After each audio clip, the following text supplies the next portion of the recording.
सुरुवात करावी लागेल, थांबून नाही चालणार. हिमतीपुढं तुझ्या अडचणींना झुकावं लागणार. मी आहे ना, एकटा नाहीस तू. दोघं मिळून सांभाळू सुखदुःखाचा भार. असं म्हणतात, संसाराचा रथ असाच चालत नाही. आयुष्याच्या जोडीदारांना एकमेकांचा सारथी होऊन जगावं लागतं. कधी पुढं होऊन एकमेकांना धीर द्यावा लागतो, तर कधी 2 पावले मागे येऊन पाठराखण करावी लागते. आणि याचा प्रत्यय माननीय पतंगराव कदम साहेब आणि वहिनी साहेब यांच्याकडे बघितल्यावर येतो. साहेबांनी स्वतःला समाजकार्यासाठी झोकून दिले आणि वहिनी साहेबांनी संसाराची धुरा एकहाती सांभाळली. प्रत्येक यशस्वी पुरुषामागे एक स्त्री असते आणि कदम साहेबांच्या यशामध्ये वहिनी साहेबांचं योगदान दिसून येते. भारती विद्यापीठ नावाचा वटवृक्ष साहेबांनी रुजवला, वाढवला आणि या वटवृक्षाला आपल्या त्यागाचं खतपाणी वहिनी साहेबांनी दिले. आज महिला दिनाचं औचित्य साधून एका खंबीर महिलेच्या म्हणजेच आदरणीय विजयमाला पतंगराव कदम यांच्या जीवन प्रवासाचा हा थोडक्यात आढावा. वहिनी साहेबांचा जन्म 2 जून 1958 रोजी झाला. वहिनी साहेबांचे वडील कारागृहाचे प्रथम श्रेणीचे अधीक्षक होते. वहिनी साहेबांचे महाविद्यालयाचे पहिले वर्ष जतला झाले. त्यानंतर त्या विवाहबद्ध झाल्या. पण विवाहबद्ध झाल्यानंतर सुद्धा त्यांनी शिक्षणाची आस सोडली नाही. 1993-94ला त्यांनी पुन्हा शिक्षण सुरू केले, ते समाजशास्त्र या विषयात. पुढे त्यांनी MA केले. डॉक्टर पतंगराव कदम यांच्यासारखे उत्तुंग व्यक्तिमत्व जीवनसाथी म्हणून लाभल्यानंतर सुरुवातीला भारती विद्यापीठाच्या कामात त्या लक्ष घालू शकल्या नाहीत. कारण भारती विद्यापीठाचा महाराष्ट्राचा व्याप सांभाळणाऱ्या साहेबांना स्वतःच्या संसाराकडे पुरेसा वेळ देता येत नसे. साहजिकच ती जबाबदारी वहिनी साहेबांनी आपल्या शिरावर घेतली आणि कसलेल्या व्यवस्थापकाप्रमाणे यशस्वीपणे पार पाडली. 3 मुलांचा सांभाळ करत असताना त्यांनी मुलांना उत्तम संस्कार आणि सामाजिकतेचे बाळकडू दिले. साहेब सामाजिक हितासाठी झटत असताना मुलांना आई आणि वडील दोघांची माया वहिनी साहेबांनी दिली. त्यांच्या शिक्षणापासून जडणघडणीपासून ते त्यांना योग्य दिशा देण्याचे कार्यसुद्धा वहिनी साहेबांनी लीलया पेलले.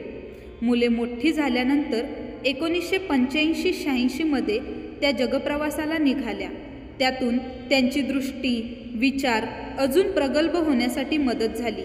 यानंतर भारती सहकारी बँक आणि भारती सहकारी ग्राहक भांडारचे काम त्या पाहू लागल्या.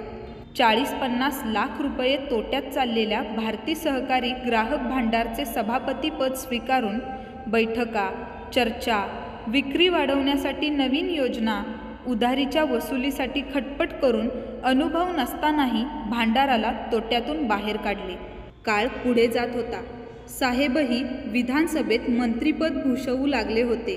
खेडोपाडी, शहरात साहेबांनी शाळांचा मोठा पसारा मांडला होता. त्याकडे कोण पाहायचे हा प्रश्न निर्माण झाला होता.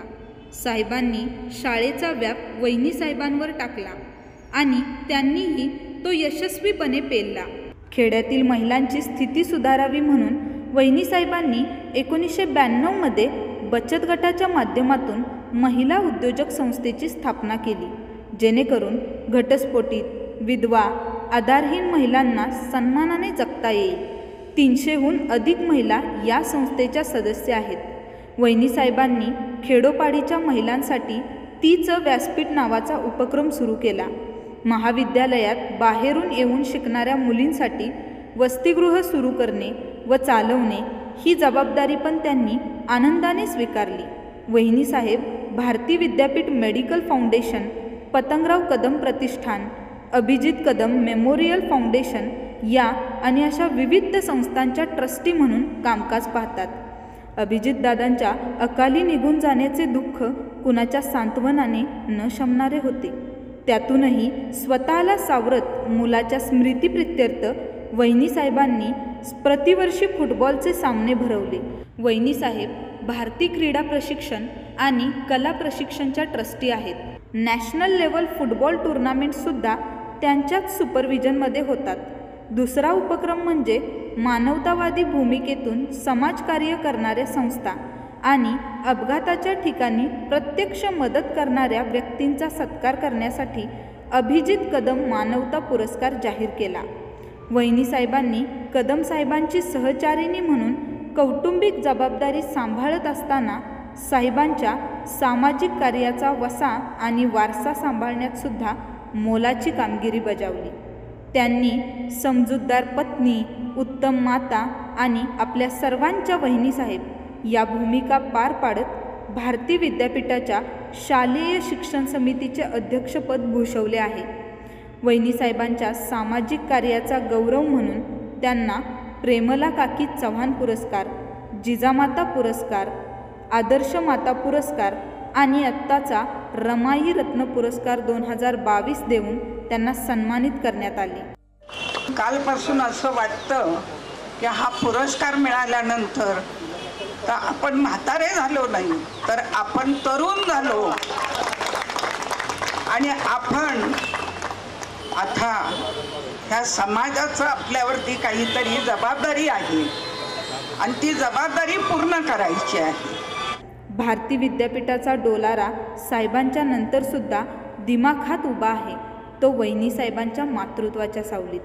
वहिनीसाहेबांचा जीवनपट माझ्यासारख्या शिक्षण घेणाऱ्या मुलींसाठी आणि अन्य महिला वर्गासाठी प्रेरणेचा स्रोत आहे.